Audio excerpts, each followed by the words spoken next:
SDCC. Let's talk Marvel skipping San Diego Comic-Con, right? Is it a big deal? Is it not a big deal? Is it? Is it a big deal? I mean, you know what I'm saying? Maybe. Maybe it's a big deal. Maybe Marvel skipping San Diego Comic-Con is a big deal. Or maybe it's not. Maybe it is, maybe it isn't, right? So yeah, it's come to, I think this was released or talked about last week, right? About them not going to Hall H, which is they normally do it for Comic-Con 2025 San Diego Comic-Con. But this is not the first time that they skipped it. You know what I'm saying? So we just gonna try to dissect. That's what we're gonna do right now. Let's try to dissect and see if there's some pros and cons and some rhyme and reason behind the reason why they're not. I like that. Why they're not going to Comic-Con. So what does that mean for us as fans, right? And what does it mean for the future Comic-Con? We're gonna unpack it all. We're gonna unpack it all. Now we know that you know, Marvel's Hall H presence is the highlight. The highlight. Can't say it enough. The highlight of San Diego Comic-Con. Big announcements normally happen. Surprise guest appearances, cast announcements. You know what I'm saying? First look footage, trailers. You know what I'm saying? Just all a smorgasbord of cinematic history being made, right? Right there at San Diego Comic-Con that Marvel normally puts out and gives us, right? But this year's gonna be silence. This year's gonna be empty when it comes to Marvel. And the silence will be deafening. The silence will be deafening. You know what I'm saying? First off, let's get right into it. Why is Marvel skipping Hall H? Why are they skipping it? You know what I'm saying? What is the main reason behind it? So it's some key factors, some reasons into that. Sources indicate, you know what I'm saying, that the cast of the Avengers Doomsday movie are currently in deep production. Deep production. Marvel, you know what I'm saying? Marvel felt it the time it just wasn't right to be a Hall H. Wasn't right. They live by the go big or stay home ethos, that motto.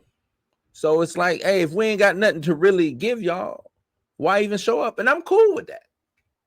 I'm cool with that. There's no need to show up if you ain't got nothing to tell me, right? If you don't have something massive to it, because this is San Diego Comic-Con, people. If you don't have nothing massive, nothing big, because this summer is going to be a make or break for somebody. This summer, is it going to be a make or break for Marvel? Is it going to be a make or break for DC? It's going to be a make or break for one of the big two. Right. So this kind of makes sense. Hey, let me bow out. The floor is yours. That's how I look at Marvel. Like, the floor is yours. We got other fish to fry, right? Other fish to fry. You know, and like I said, this isn't necessarily new territory for Marvel. You know, so does this fit the pattern? I wouldn't say it's a pattern that they have, but it ain't nothing new. Ain't nothing new. If you look back, Marvel has in the past opted out of Hall H before, when they didn't have anything to show, no groundbreaking footage, no slate of new projects to really announce or anything like that. And I kind of like that they are not there to just fill a slot. Oh, let's just show up and give, you know what I'm saying? Maybe that's the right move, right? Maybe that's the right move. If they're not there to fill a slot, you know, because they're there to like make a splash. They're there to go, like I said, go big or go home. And if there's nothing big to show, nah, you know what I'm saying? Plus, we got recent shifts in their film release schedules and dates, you know what I'm saying? Which further kind of complicates the ability to come out and really do something for Comic-Con. You know what I'm saying? You can't put together a compelling presentation if you can't get all the pieces in place to compel the people with the things that you need to compel them with. You know what I mean? You know? So with that being said, people, if you're listening, this brings it to, you know how I like to do. I like to ask y'all questions. Come to the first debate point, right? My first question that I'm gonna ask y'all: is Marvel's go big or stay home strategy, is it good for the fans, or does it diminish Comic-Con's experience? I would even say, does it diminish Marvel, right? Especially in this, and I'm asking this question because it is a make or break summer. Like, a lot of stuff is hinging on, you know what I'm saying? They're hanging their hat on this doomsday, these Avengers projects. They need Fantastic Four to be not just good but profitable, right? It ain't gotta do crazy numbers, but it needs to be good and it needs to be profitable. So they need that. They need a perfect storm, damn near, for things to happen. So that's my my question. I want to hear from y'all on that. That's my first question when it comes to it. So yeah, does the absence of Marvel's spectacle, does it create space for other studios, other creators to come in and shine, take that spot, or will it be a void left? Now, I'm gonna say I'm kind of glad that they get to take the time off so DC can step in, so some of these other studios can step in. I'm fine with that. I'm cool with all of that. Let some of these other, you know what I'm saying? Let some of the other dudes come in. Let some of these other studios come in and rock. Because y'all need to reset anyway, Marvel. Y'all need to reset. Right? Another question is this the sign of a larger trend? Or major, you know what I'm saying? Is this just like a domino effect? Marvel don't come, so DC don't come. DC don't come, Universal don't show up. Paramount, Sony, you know what I'm saying? All of these people don't start showing up to these Comic-Cons. Are major studios moving away from the traditional Comic-Con reveals in favor of maybe their own streaming events, their own special presentations, right?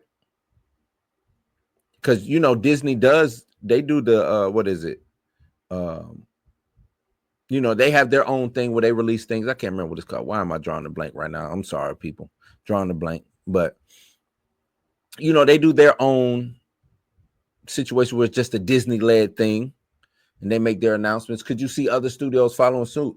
Paramount doing their own thing. What if they did it to the point of, and I'm gonna keep going. If you got these, my thing is, you have these streaming services, right? And then this is gonna be a little bit off topic, but you got these streaming services, and you don't utilize them for the fans, right? Imagine, okay, Marvel don't go to SDCC, cool. But if you're a subscriber to Disney Plus, we're gonna put out our own presentation. We got, so you know what I'm saying? The price of it, you pay 99 cents to come to this presentation. You sit at home and you watch Marvel talk you see what I'm saying? Like, these companies, these corporations spend all this money on streaming, but they're not giving the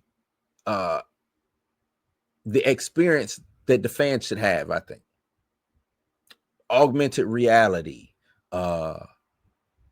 If I'm paying all this money for Disney Plus, for Peacock, for Paramount, Apple, or whatever, how do you get the fan back engaged other than just to have them sit down in front of the TV? Or how many more subscribers, how much more watch time would go up if you did something like that? That's maybe I do a whole video on that later. That's just something, you know what I'm saying, that I think that they should start looking into. How to make these things more interactive. How do you make it more interactive? You know what I mean? So what are your thoughts on the potential shift? Are we seeing the beginning of the end for these traditional Hall H mega panels as the primary source of big news and things? You know what I'm saying? Like, is Comic-Con, is it going to be these Comic-Cons where they showing up at, I know they did the Brazil, or was it Brazil and Mexico last week? Like, do they have to go to these? They just now isolated someplace else. Social media channels. You know, give it to whoever the biggest YouTuber is and let them host it. You know what I mean? Something like that. So y'all let me know, man. The landscape of entertainment is constantly changing. It's constantly evolving. It seems, I would even say, it's hella rocky right now. You know what I'm saying? San Andreas fault. The shit is shifting. You know what I mean? It's on the move. So what I think, is the consumer scared? Are the studios scared? Like, are both sides of the fence scared? You know what I mean? When it comes to what's going on in entertainment right now, and maybe that's another reason. Like, let me slow some things down. Let me pinch some pennies, right? Let me order my steps before I go, because a lot of these studios used to just head first. We going, whether we got something to, you know what I'm saying? They just, half of the stuff that they announced be BS or nobody really cares about, but they do it anyway. You know what I'm saying? They do it anyway. Because the thing is, if with Marvel bowing out, where does that leave San Diego Comic-Con? Because a lot of the attendees are showing up specifically for Marvel. Now, we know Comic-Con offers much more, but that Saturday night Hall H is a cornerstone. It's a highlight, especially with Marvel being in it, right? So that absence might temper some hype, might slow some things down, but it could also create opportunity for other studios. As we said before, it can do that. Other independent creators could come on the scene, step right on onto that stage and start announcing some stuff. HBO could get up there and go wild. Paramount could get up there and go wild. Amazon might get up there and go crazy, right? Another question: what does this ongoing production of Avengers Doomsday have to do with this decision? Do you think it really has something to do with the decision, or do you just think that they don't have nothing to show for it? They're at a crossroads right now. And I'm with the latter. I think they don't have nothing to show for it, and I think they're at a crossroads right now, and they got to put some more stuff into the clip. They ain't got no more rounds to shoot, right? They betting the house on Avengers Doomsday, and we've seen everything to come from Fantastic Four and Avengers Doomsday for the most part.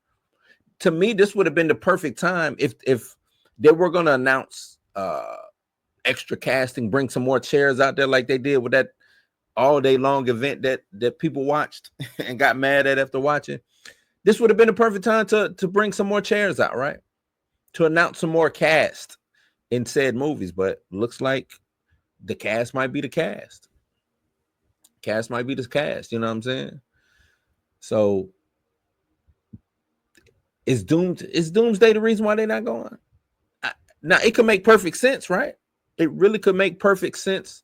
If your key talent, all the creatives, the producers, everybody's tied up doing work wherever doing the work at wherever they filming at. You know what I'm saying? It's difficult to pull people together, make a cohesive presentation to present to the fans. And you know, Marvel, they already considered themselves cream of the crop, creme de la creme, one of one. And they don't want to look stupid by coming out there and really not having nothing to say. So, you know, cool. It is what it is. But yeah, y'all answer the question. Y'all let me know what y'all think about that. Y'all let me know what y'all think about Marvel skipping San Diego Comic-Con. Is it good for the fans? Bad for the fans? Does this give them the opportunity to control their own destiny now on how they present things when they want to present it? You know, y'all let me know in the comments down below.